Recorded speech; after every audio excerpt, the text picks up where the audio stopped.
I believe you all have handouts now at this point for 2.1.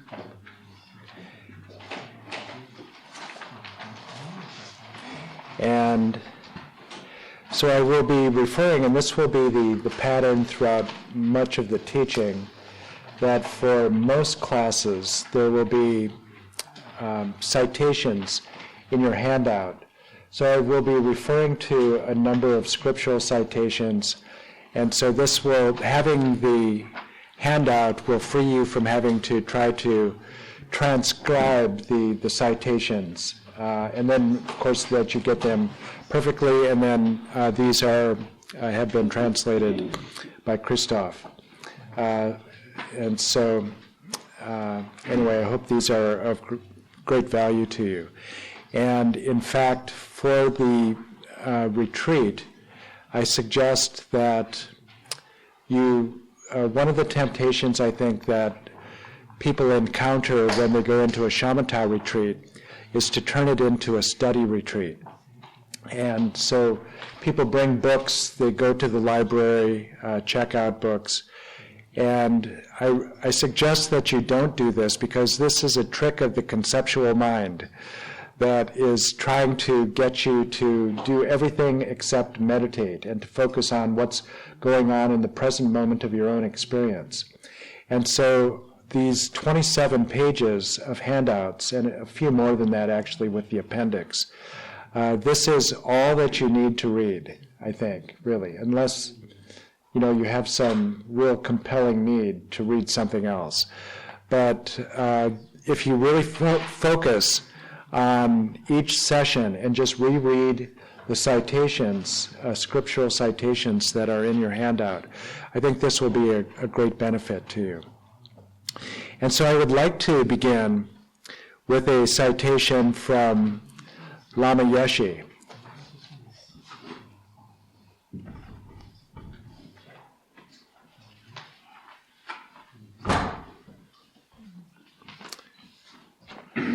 Lama Yeshe continues to teach, and this particular text was on Maha Mudra, was just released last year, in fact.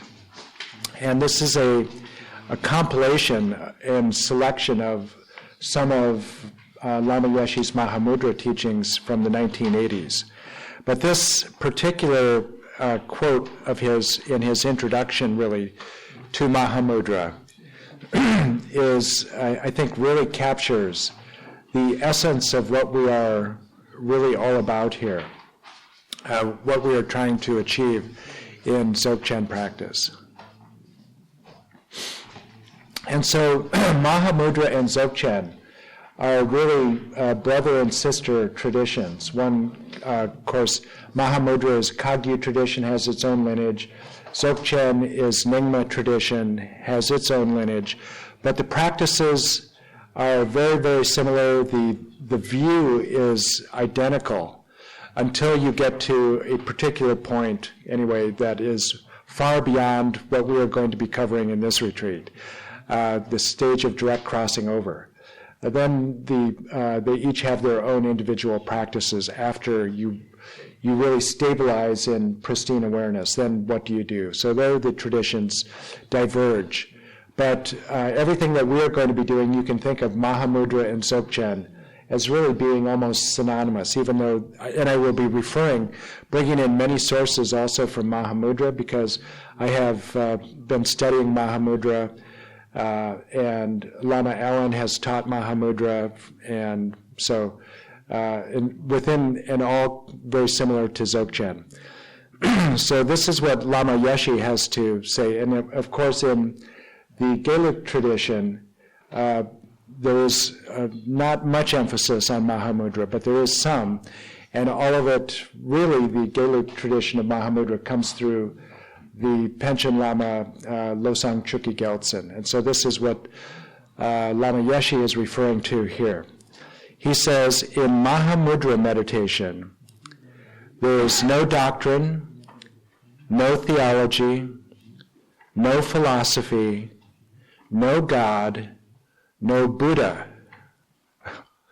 It's a pretty striking comment there, isn't it? We go beyond name, beyond shape and color, beyond the relative, beyond self-image, beyond compassion. With our own consciousness, we can experience the universal infinity. We can just be in the experience of totality. This sounds very much like someone who has experienced that totality to me. It sounds to me like Lama Yeshe is talking about his own experience here. And he continues then, perhaps you're thinking that if Maha Mudra is about emptiness, then you have heard that many times. You're right. The teachings are not so different.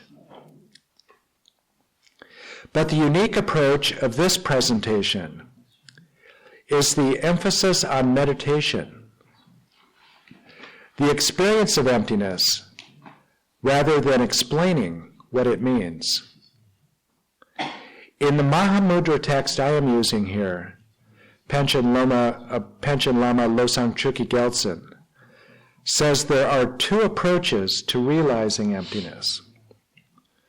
Between the approaches of one, seeking meditation on the basis of the view, and two, seeking the view on the basis of meditation, the explanation here follows the second approach.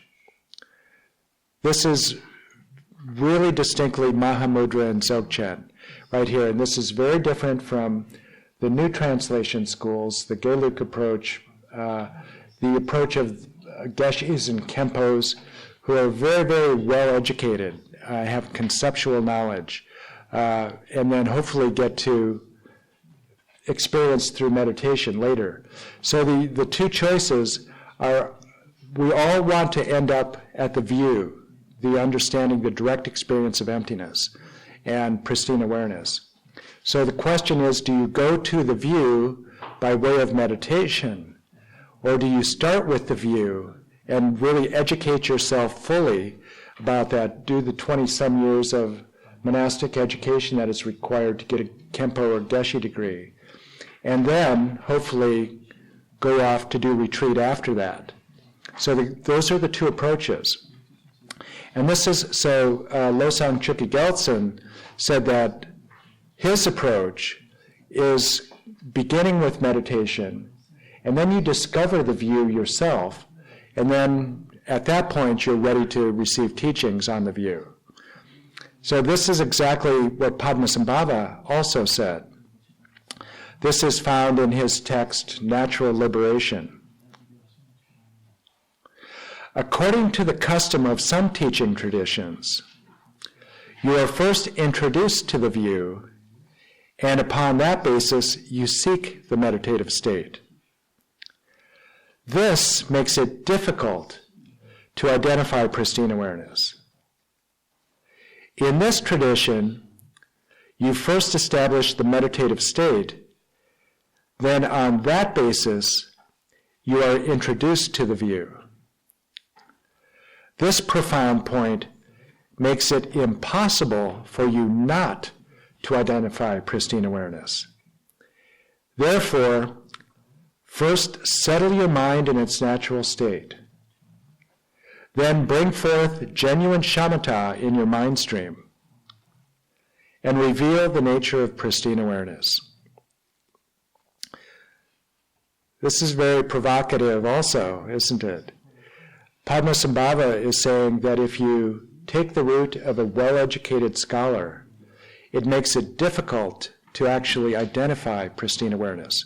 The reason being that we become so identified with our conceptual knowledge, the temptation is, and I think in the West, we have this overall approach to education and to understanding, is to learn everything that there is possibly to know about it conceptually.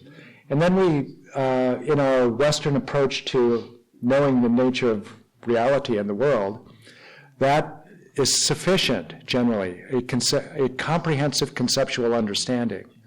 So what Padmasambhava is saying is that makes it difficult because of your identification with the conceptual understanding. It makes it difficult to actually have the experience. Padmasambhava then says, if you go the other direction and begin with meditation, get just an introduction to technique, and then go off to your cave and practice. As a great Nyingma teacher that I was in a series with just a week ago, Khandro Rinpoche, said, you wear out cushions. You wear out cushions even if they're rocks. You have to wear out cushions to achieve Shamata and to achieve Maha Mudra. So that's the whole point, is that intense practice, long periods of practice, and then you discover the view. And at that point then, you are ready to receive pointing out instructions from your Lama. But first of all, you get basic instruction, go off and practice, and then when you're ready, when you've discovered pristine awareness or shamatha, on basically following those basic instructions, then you are really ready to discover pristine awareness through the pointing out instructions. So Lama Alan Wallace, who is my main teacher for Dzogchen,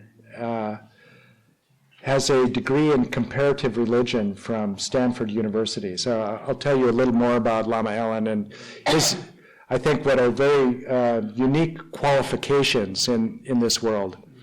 But one of the things that he did after being a monk for 14 years was to go back to school, get a degree then from Amherst College in Massachusetts, one of the best colleges in the United States, in history of science, really focusing on physics and mathematics, and then went to Stanford University and got a degree in comparative religion. So he brings a broad and deep scholastic knowledge about religion and various traditions, and his PhD thesis was on shamatha. And he brings a real broad knowledge. And he says that there are really two broad traditions within Tibetan Buddhism, you could say. One he calls the developmental approach, and the other he calls the discovery approach, or the discovery model. And these are roughly correlated with the New Translation and the Old Translation schools. But the developmental model would be the Sutrayana approach, especially of the Sakyas and Geluks, and the discovery model would be the model of Maha Mudra and Dzogchen. And so in the discovery model, the question is not what do I need to do in order to become liberated, but it is what do I need to stop doing to discover the natural liberation that already imbues my mind. And this is, again, I would like to cite another quote from Lama Yeshe in his Maha Mudra book. Normally you are bound up tightly in your superstitions.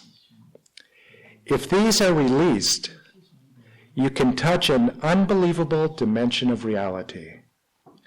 Without expecting it, you suddenly, without effort, realize things. You know. So releasing superstitions that keep us tightly bound, this is exactly what the whole path of Dzogchen is all about. What is it that I can stop doing that is going to allow me to have these spontaneous realizations that Lama Yeshe is talking about? So what is it that we discover in this discovery model? We discover what is already there, which is that the nature of our ordinary moment of awareness is already Dharmakaya. And so the Dharmakaya nature of our own minds is already there, and we discover that by unobscuring what it is, uncovering what it is that obscures this natural state of the mind. So this is the whole process not only of cutting through to pristine awareness, but of Shamata also. So this means that I'm going to introduce you to the view in the very beginning, because this will really help to understand why we are taking the particular approach to Shamata that we do. Because this is the fundamental view that of discovery, that we already have the natural luminosity, non-conceptuality, and bliss of the essential nature of the mind that we discover with Shamata. It's already there. And what we do with our Shamata practice is we uncover, we eliminate the obscurations that are preventing us from experiencing that right now.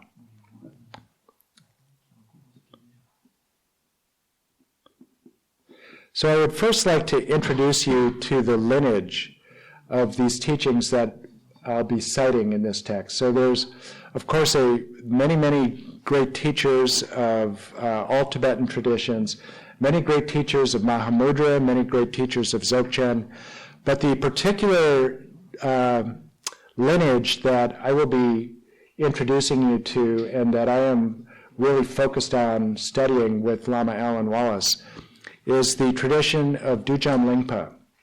So Dujam Lingpa was an extraordinary teacher of, the 19th century. He lived 1835 to 1904. And he was one of the most extraordinary lamas of that period, as far as of the lamas that I know of that period. His life story is absolutely exhilarating, and I've never read anything quite like it. So in longer retreats, one of the things that I really enjoy doing is in the evenings reading sections of the autobiography of Dujam Lingpa, because it is an otherworldly experience. It begins his life story, and he's writing this himself later in his life, begins long before he was born. And it begins with a conversation between Padmasambhava and Yeshe Sogyal. And the conversation goes something like this, very broadly paraphrased. Padmasambhava is despairing about the current state of teachings of the great perfection of Dzogchen in Tibet. And he's despairing because of misinterpretations of what it is to rest in pristine awareness and non-meditation and things like that. And Yeshe Sogyal is imploring him, don't give up on your disciples. Many of them have karmic connections with you in Tibet still. And so why not just emanate as an emissary and then reform and clean up the presentation of the great perfection in Tibet? And so they discussed this, and then they thought, I have one of my original 25 disciples who would be perfect. And so this was a previous incarnation of Dujam Lingpa. And so Padmasambhava then finds Dujam Lingpa resting in a Pure Land, and then tells him, it's time for you to take rebirth and go to, I have a great mission for you, to basically reform the presentation of the great tradition, of the great perfection in Tibet. And this is going to be very important. And later in the early years of Dujam Lingpa's life, many Dakinis came to him, and also other deities came to him, and really gave him prophecies about how imperiled Dharma was in Tibet, and that there were barbarians massing on the borderlands that were going to invade and basically eliminate Dharma in Tibet in a very short time, within a couple of generations. And so it was very important for Dujam Lingpa to teach the essence of these teachings of the great perfection, and then to spread these to his disciples so that these would survive the invasion of the barbarians and the elimination of Dharma in Tibet. So luckily that is exactly what happened. But Dujam Lingpa is extraordinary And he reveals this in his, so that's quite an extraordinary beginning. But Dujam Lingpa then, all through the course of his education, never had a human teacher. There's one that he refers to as a human lama, but most of his teachings he got after, from a Pure Land after that lama died. But most of his teachings came from visionary encounters with Padmasambhava, Samantabhadra, Padmasambhava in the form of the lake-born Vajra, Yeshi Sogil, Avalokiteshvara, Tara, Nagarjuna, on and on. The list of all of the greatest figures in Buddhism appeared to Dujam Lingpa and gave him direct transmissions that informed his teachings. So this is the source of our lineage. And then it was Dujam Lingpa then had, when he died, had 5 incarnations. The most famous of those was Dujam Rinpoche, who was one of the greatest teachers, again, of his generation, and was the supreme head of the Nyingma order. And one of his really very eminent disciples was Gyatro Rinpoche, who he instructed to go to North America, and he became then the head of the Nyingma order in North America. And then Alan Wallace, while he was studying at Stanford University, translated these all of these teachings of Dujam Lingpa that Gyatro Rinpoche taught over the course of 18 years. Alan Wallace translated for him. And then the two of them collaborated on a project of turning these oral translations into this tremendous series of books of 3 volumes with 5 major texts of Dujam Lingpa. And these were released and published by Wisdom Publishing 3 years ago as Dujam Lingpa's Visions of the Great Perfection. So this is really the source of what Lama Alan has been teaching in 2-month retreats over the course of the last several years, and will continue for the next 3 or 4 years or so, finishing off this series of teachings. And then, then Lama Alan Wallace is quite an extraordinary figure. He was ordained by the Dalai Lama in 1972, believe it was, but studied.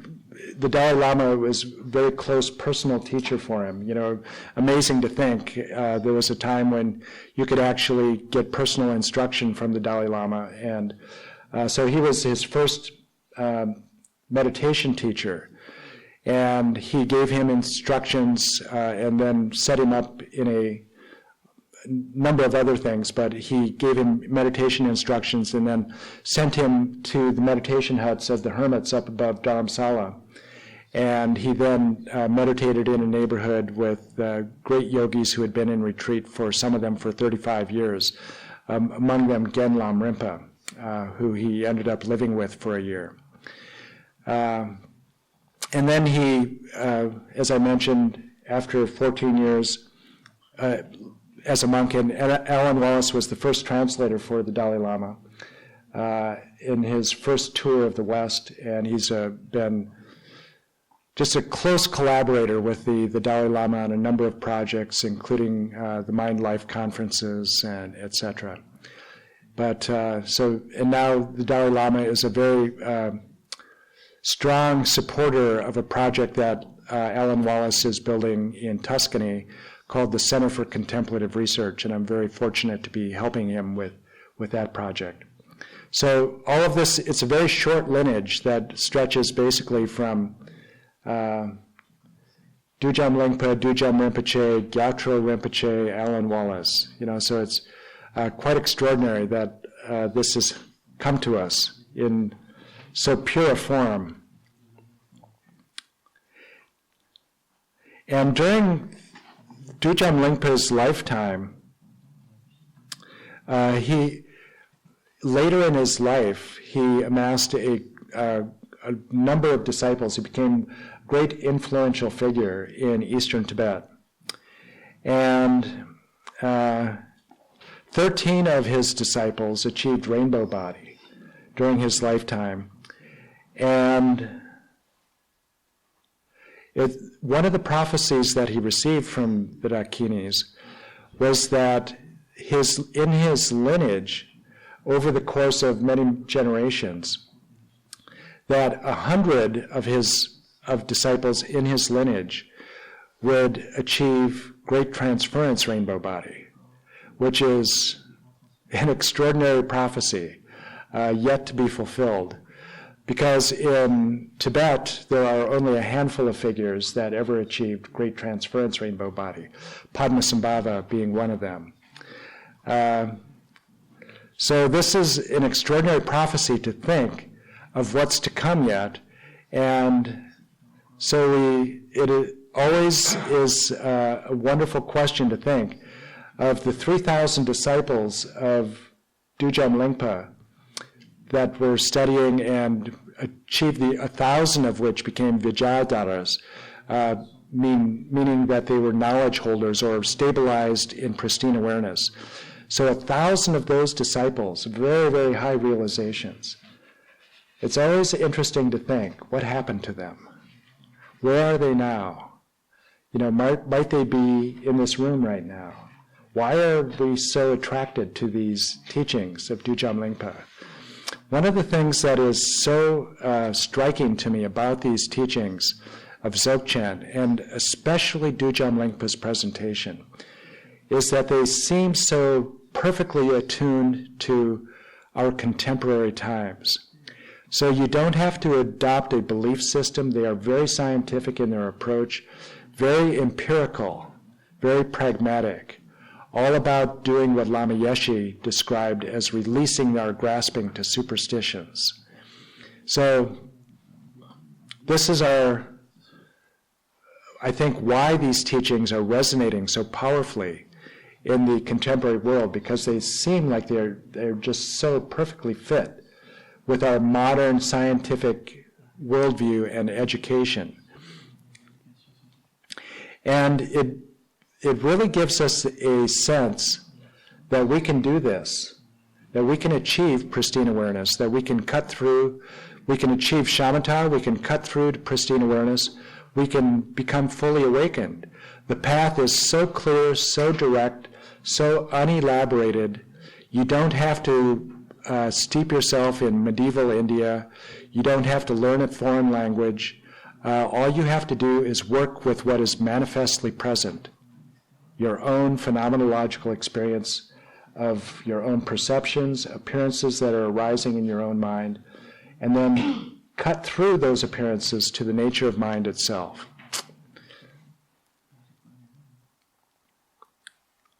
So the question then is, how do we get from here to there? And how was it that this particular presentation of Dujam Lingpa's Dzogchen and the presentations that came from as revelations from Samantabhadra, from the lake-born Vajra himself, how are these so powerfully effective? And the answer begins with preliminaries. And so there is a very direct path, but it is rooted in what Dujam Lingpa called the 3 thoughts that turn the mind. So there are, in this Dzogchen presentation, there are 3 common preliminaries and 3 uncommon preliminaries. So this morning I'd like to just talk about the 3 common preliminaries. And in Maha Mudra, it's common to say four preliminaries, common preliminaries, and 4 uncommon preliminaries. But Dujam Lingpa combines number 3 and number 4 into just one, making 3 preliminaries.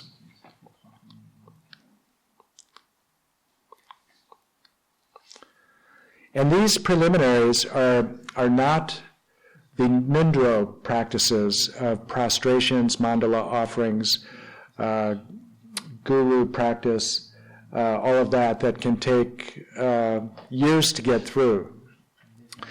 Gyatro Rinpoche taught these Dzogchen teachings. I feel so fortunate because we're getting The highest teachings from this extraordinary figure, Gyatro Rinpoche gave these teachings without empowerment, without requiring Nindro, the 100,000s of practices.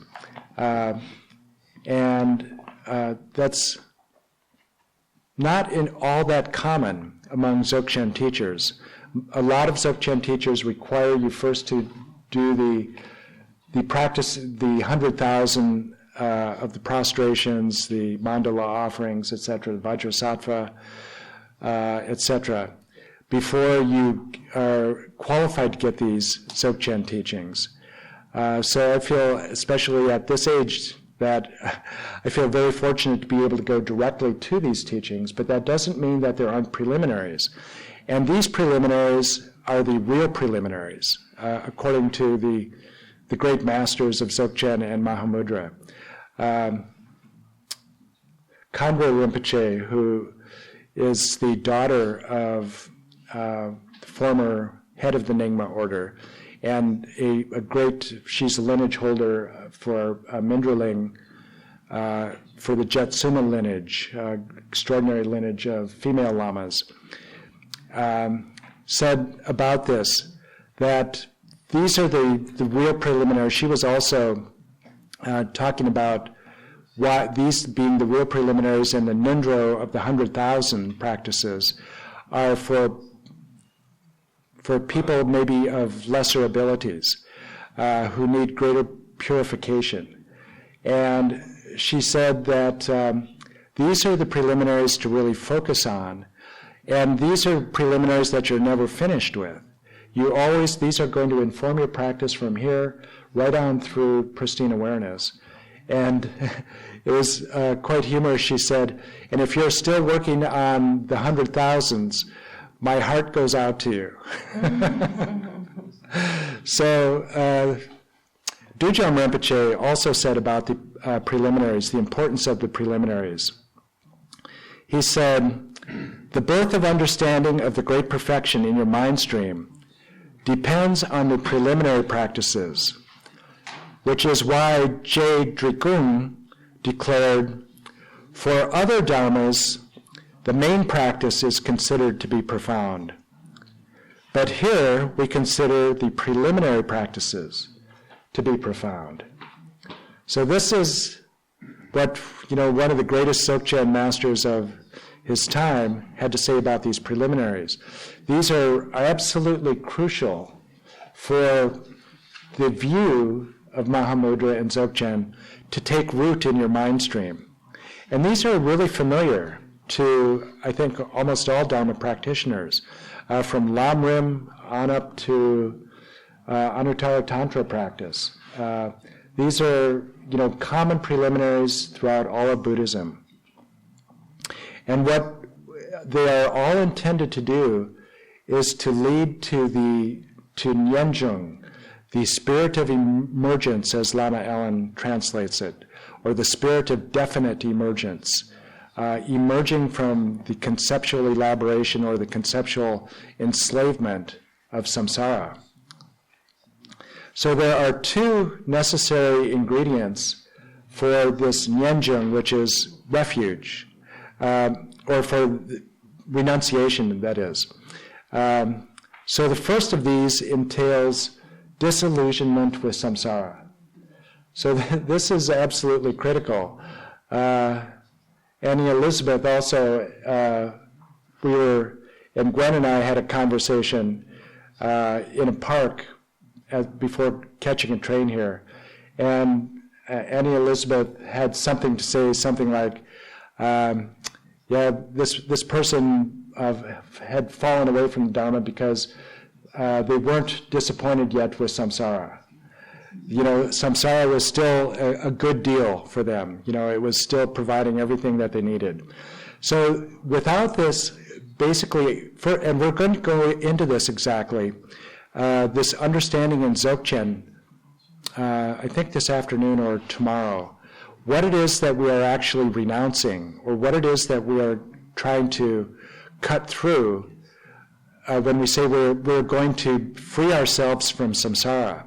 So it's very important to get an understanding of what samsara is And especially in the Dzogchen approach, this is very precise and very achievable, and it's very descriptive exactly of the condition. And it's not a changing of your address or the way that you look.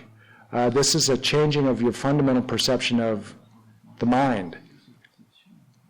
So this Nyenjung, or renunciation, involves, first of all, the disillusionment with samsara.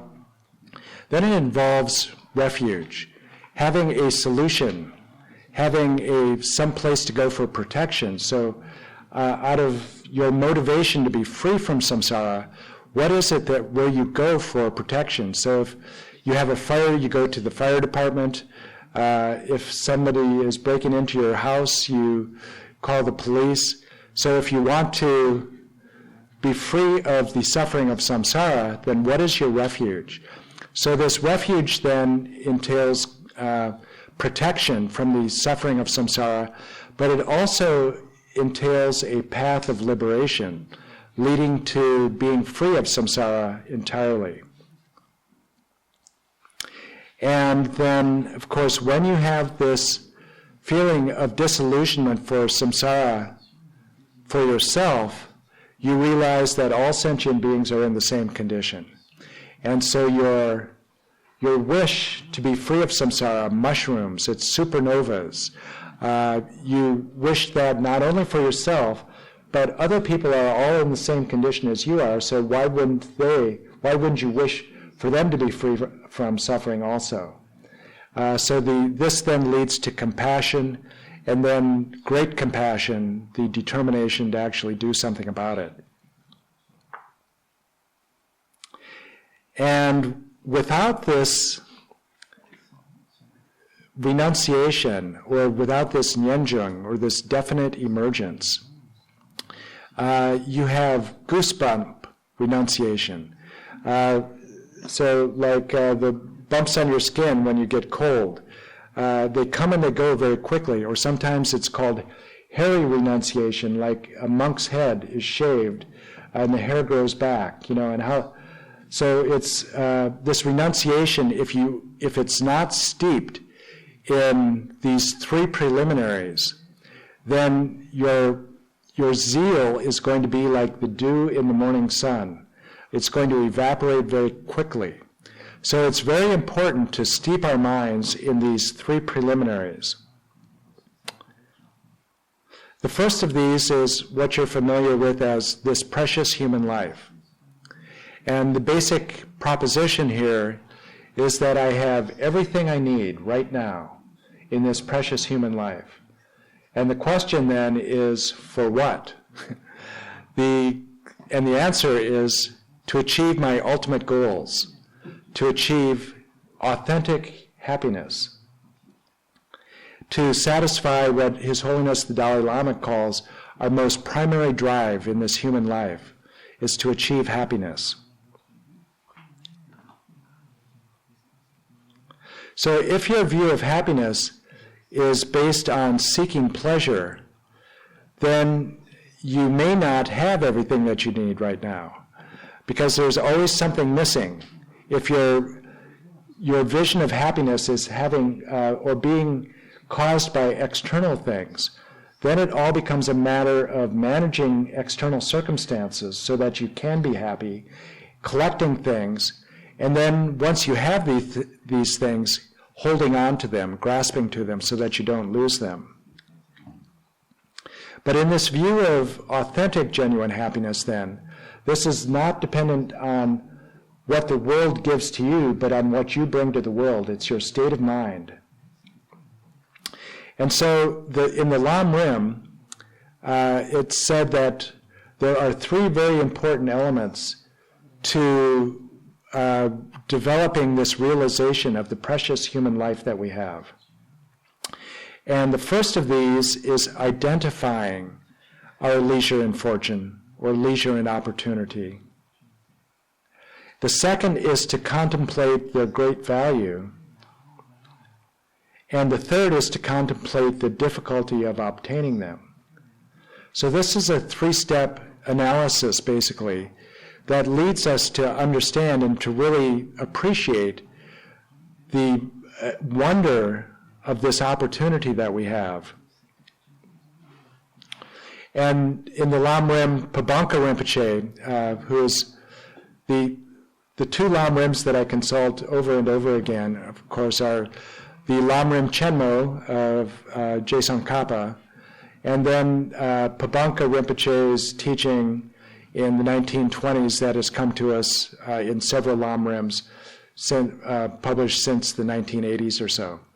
And my favorite of those various editions that are available is a 3-volume set that was written by Ken Rinpoche Lobsang Tarchen, published by the Mahayana Sutra and Tantra Press.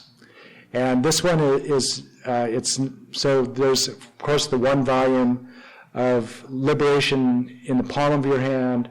This one is called Liberation in Our Hands. And this one is my favorite.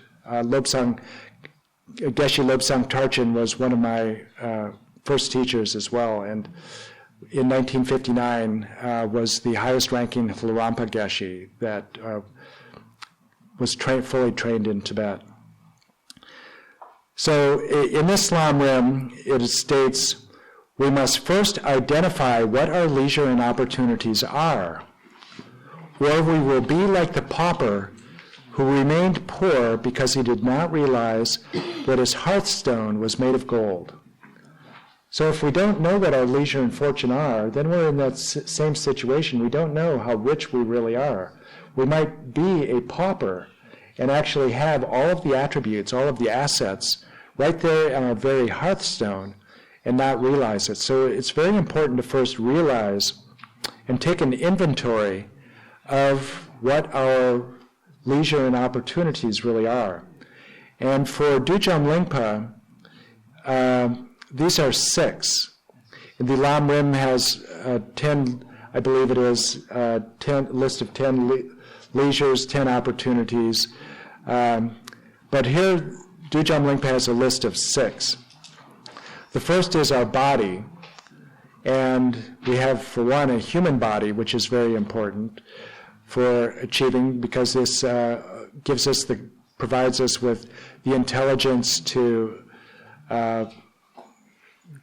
understand and fathom the nature of the mind and the nature of reality.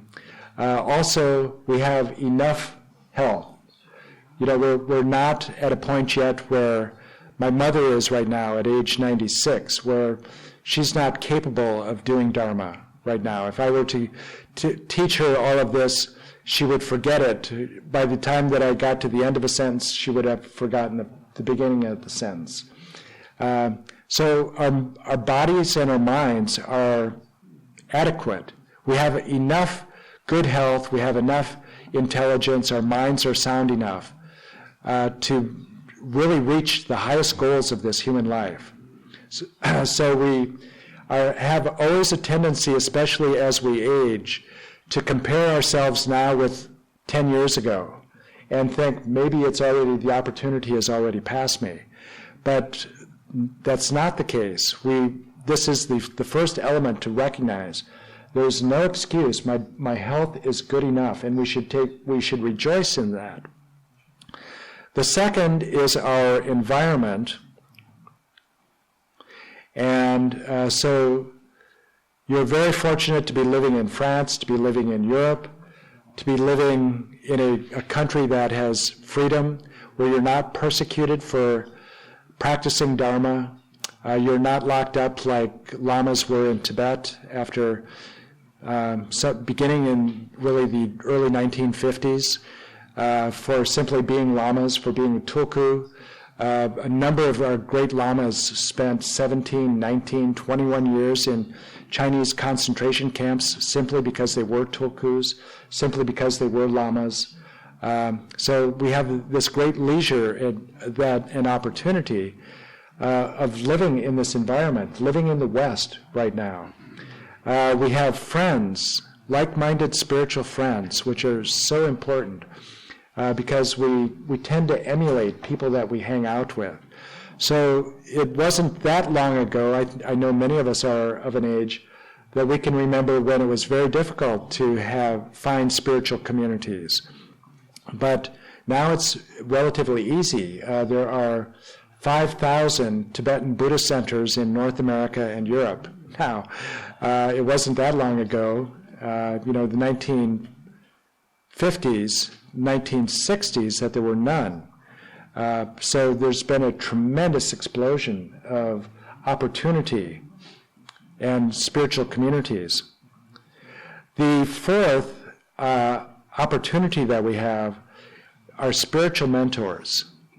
And this one just is boggling to me to think that in my lifetime, the explosion of opportunity that we have now, where there are highly realized, authentic lamas available to us everywhere. It's really amazing.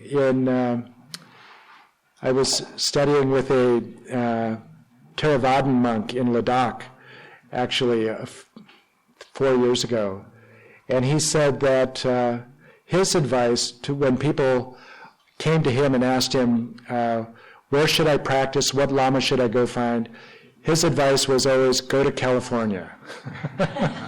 Because this is where the lamas and the monks all seem to be congregating. But of course that's not true, because there are huge numbers of great monks and tremendous Dharma centers here in France and Switzerland and Italy, so there's just Dharma and extraordinary teachers everywhere. And you don't have to have that long a memory to realize that wasn't the case 20 years ago, 30 years ago, 40 years ago.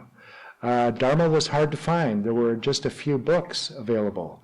So now it's just a tremendous opportunity. The fifth that Dujam Lingpa describes is practical instructions.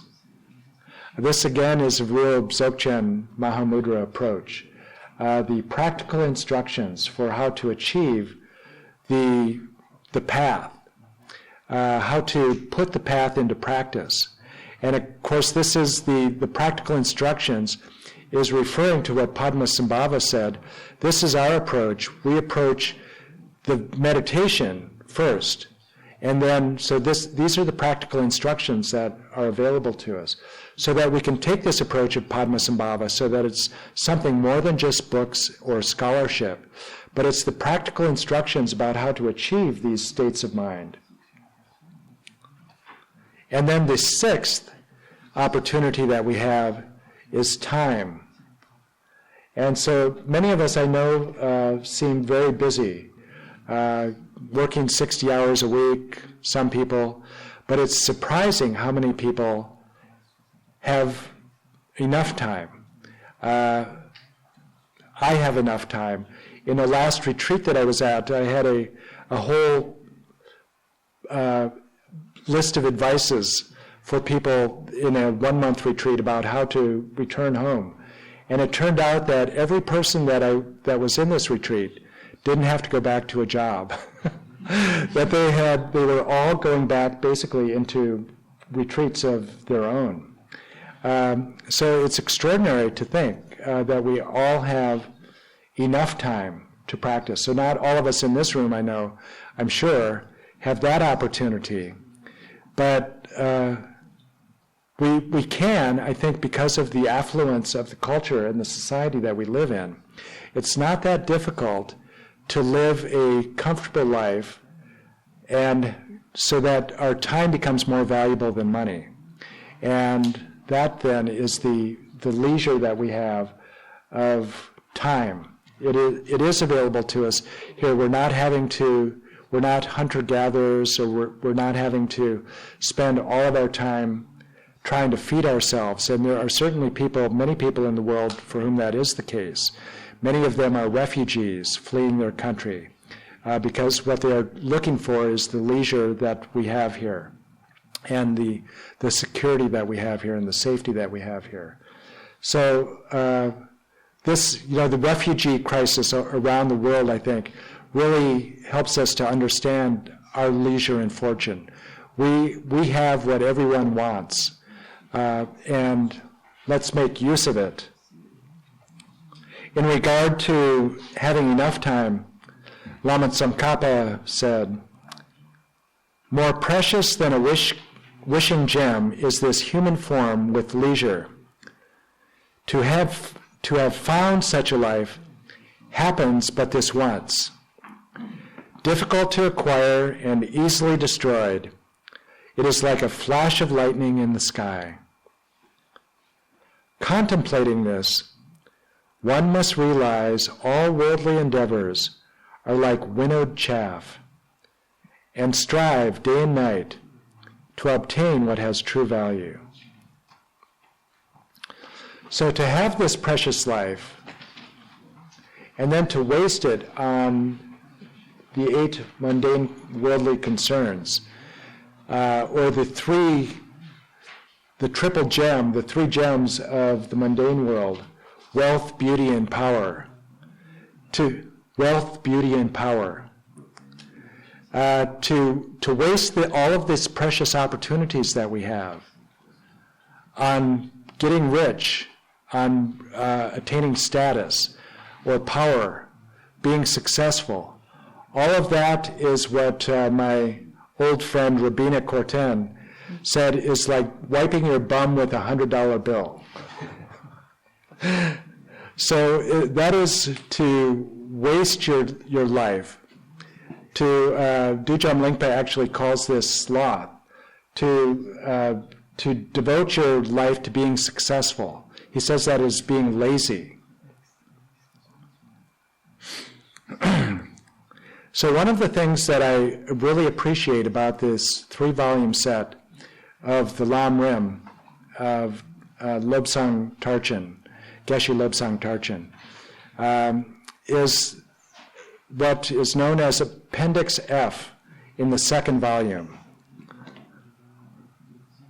So this comes at the end of the main text, and it is just a collection of auxiliary texts that are added to the main text. And I haven't found this in any other Lamrim presentation. And so Lobsang Tarchen was a close student of Lama Trijang Rinpoche, who took the class notes of Pabanka Rinpoche and was the one who compiled all of this Lamrim. And these notes then were given to Lobsang Tarchen. And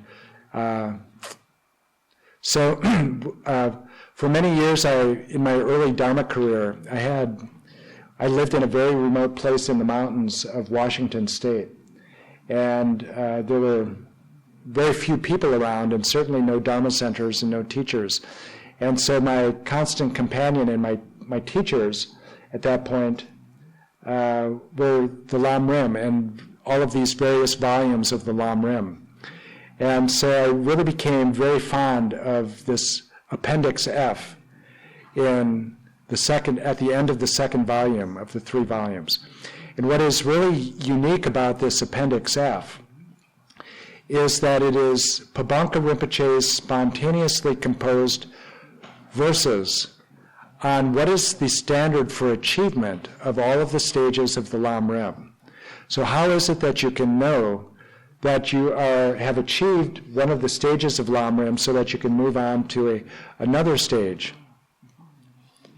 And here is his standard for how you know that you have achieved the realization of recognizing your leisure and fortune of this human life. He said, "When you are overcome with joy, like a pauper who has found a treasure, then you have generated the realization of identifying leisure and fortune. You will have realized the great value of leisure and fortune when you become distressed if even an instant of time is vainly spent. When you become as upset about being idle for even an instant as another person would be if he spilled a bag of gold dust into a river, then you have realized the difficulty of finding leisure and fortune." So in the Lamrim, the way that, again, Appendix F is very clear in pointing out how you should approach meditation of the Lamrim and how you achieve what Pabanka Rinpoche called the uncontrived experiential realization of these topics. And so very rarely is this taught in any presentation of the Lamrim that I've ever heard. But you do analytical meditation to reach contrived experiential realization, which is a shift in awareness. Basically, it becomes, so you have a conceptual experience and you basically are debating with yourself during the analytical meditation. And then there is a shift of awareness to a post-conceptual state, which is realization. You have a realization of the topic. So this realization of the topic depends on the analysis. So it's called contrived experiential realization. And you rest, and this is the power of Shamata practice that is explained at the very end of the Lamrim, that it's very difficult to achieve these realizations of Lamrim without having achieved Shamata, because what you are trying to do is when you have that spontaneous shift to realization, you want to be able to maintain that as long as possible. And that's very difficult to do if your mind is scattered or lax. And so if you have Shamata, then, when you have these realizations, you can rest in these realizations for longer periods of time. And so eventually then you reach the point where analysis is no longer needed, and you have what Pabanka Rinpoche calls the uncontrived experiential realization.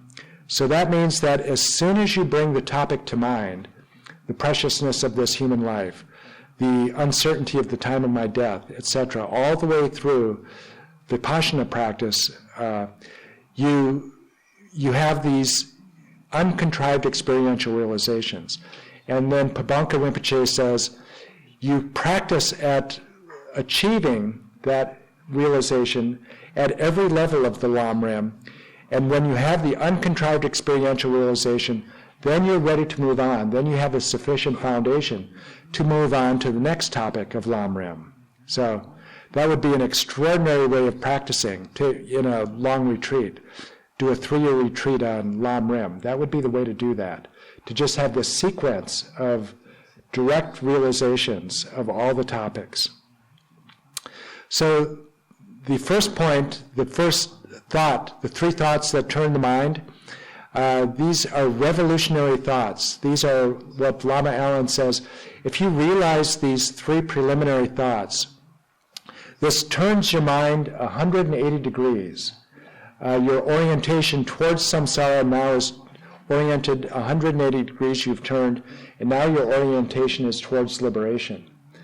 And he said that these achieving the realization of these 3 thoughts is more revolutionary than the revolution of moving from a flat earth, the perception of the world of earth being flat, to realizing that there are as many planets as stars in the universe, and many of those may be inhabitable. So that is a tremendous revolution in our scientific knowledge. But Lama Allen says this revolution of these 3 thoughts that turn the mind are actually more revolutionary than that. So the second of these revolutionary thoughts that turn the mind, so the first being, I have everything that I need right now to achieve my highest goals. The second thought that turns the mind is to realize this is a limited time offer. It's going to end, and I don't know when.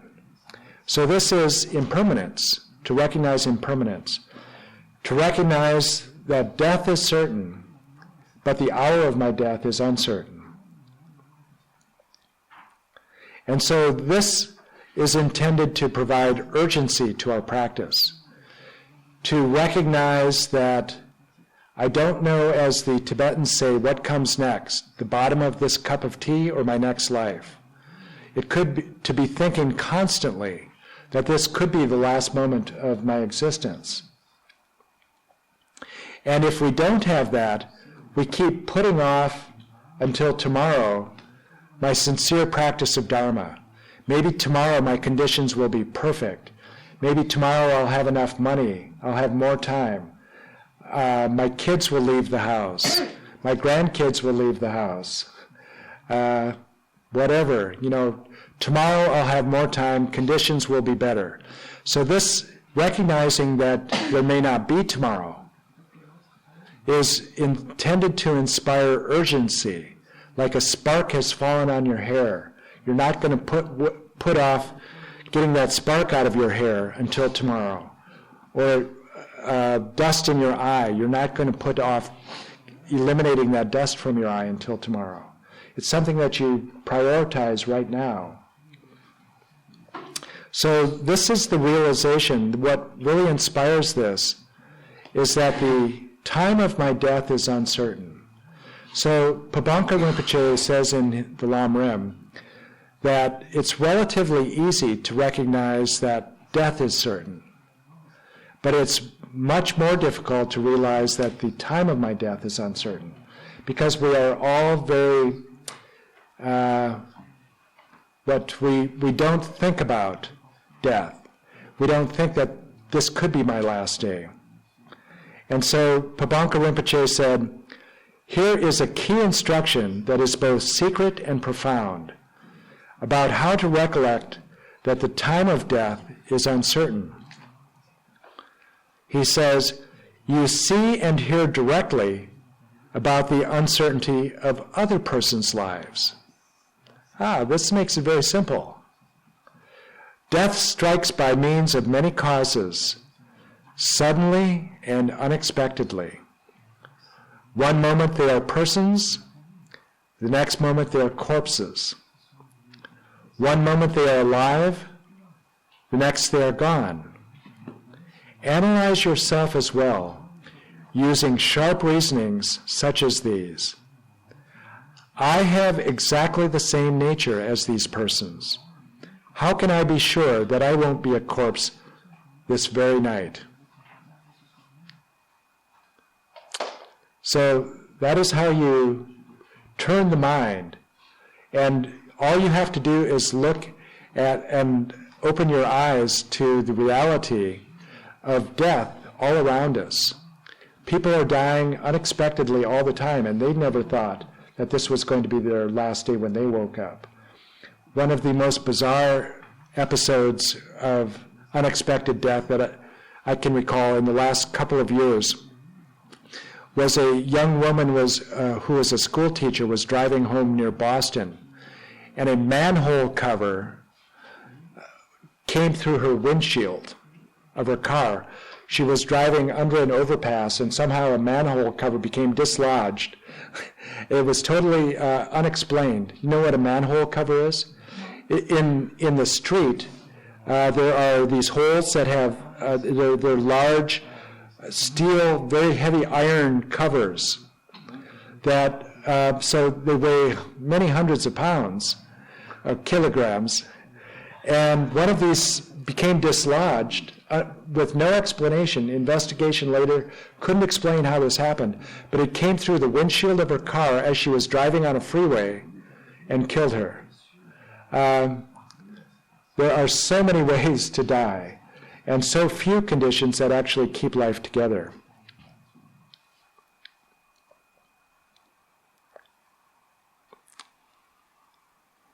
Dujam Lingpa says, bearing in mind we could die any moment, with your engagement with reality becomes your meditation.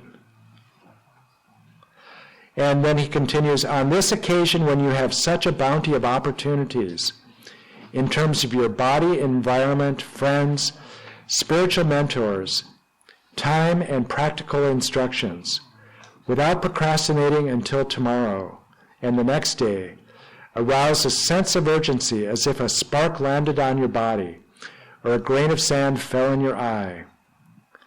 If you have not swiftly applied yourself to practice, examine the births and deaths of other beings and reflect again and again on the unpredictability of your lifespan and the time of your death.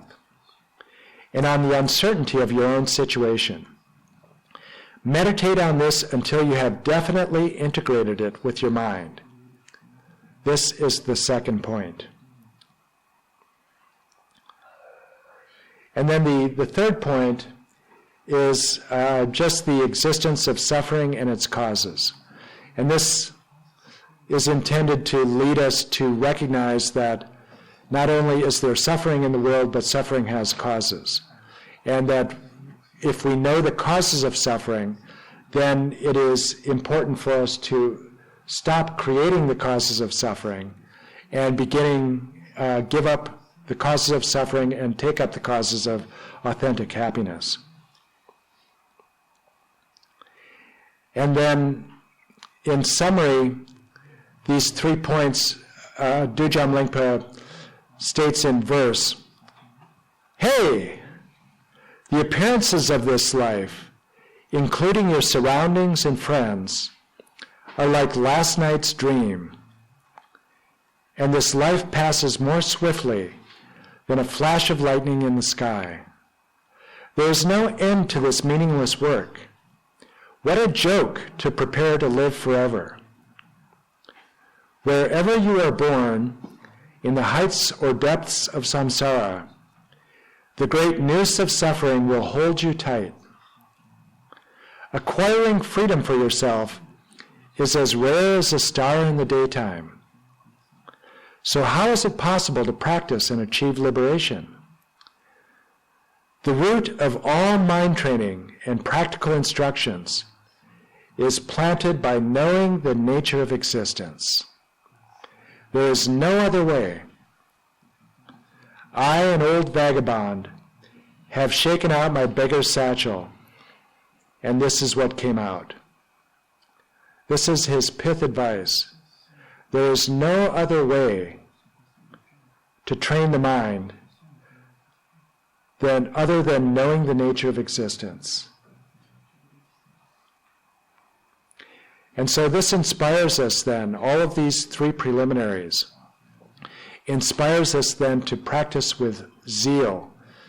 And the great, and Dujam Lingpa said, the spirit of emergence or renunciation, the spirit of emergence and spiritual zeal of those who lack these 3 points are like dew in the summertime. So it evaporates very quickly. And if you don't have the zeal of practice, then it is important to really imbue your mind with these 3 preliminaries until you do have the zeal of practice. And what is this zeal? This is what Karma Chagme, a great Maha Mudra master, had to say about that. The critical point is to practice with zeal.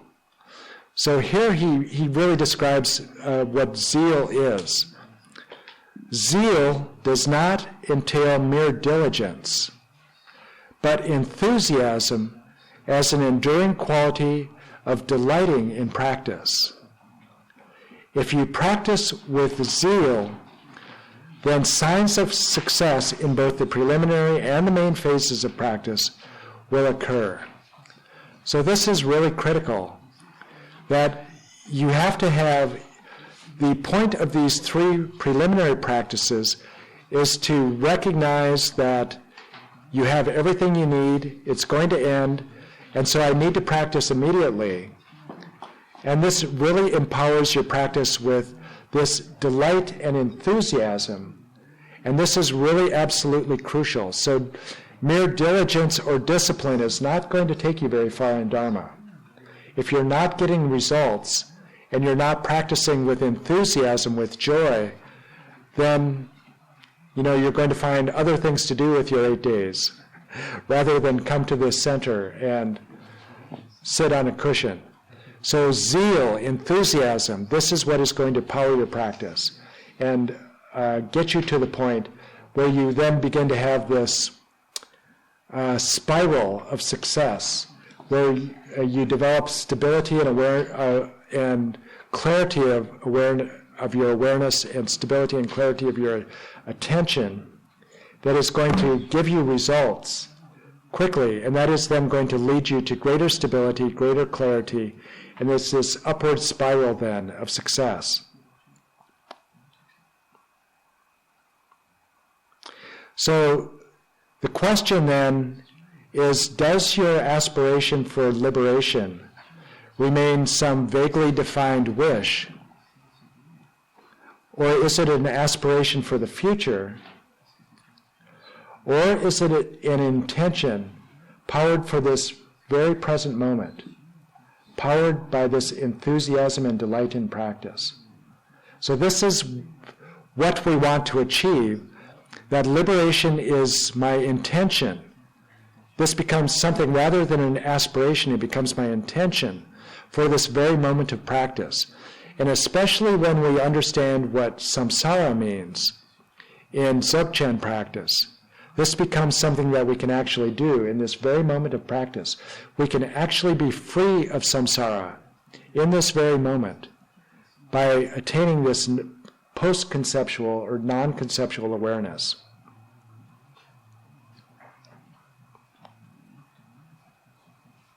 And without this intention, we don't have Dharma practice. We have only meditation technique. So we need to have this intention to become fully awakened, to free ourselves from samsara, or the motivation for our practice then just becomes either like in some of the popular forms of meditation practice, lowering our blood pressure, getting a good night's sleep, reducing stress. All of these things are very helpful and reduce suffering. But is that the point of our meditation practice, or do we have the highest goal for freeing ourselves entirely from samsara and achieving the awakened state of a Buddha? So we'll take a 6-minute break and come back at 10:50, and we will do a meditation then that will explore your motivation for this retreat.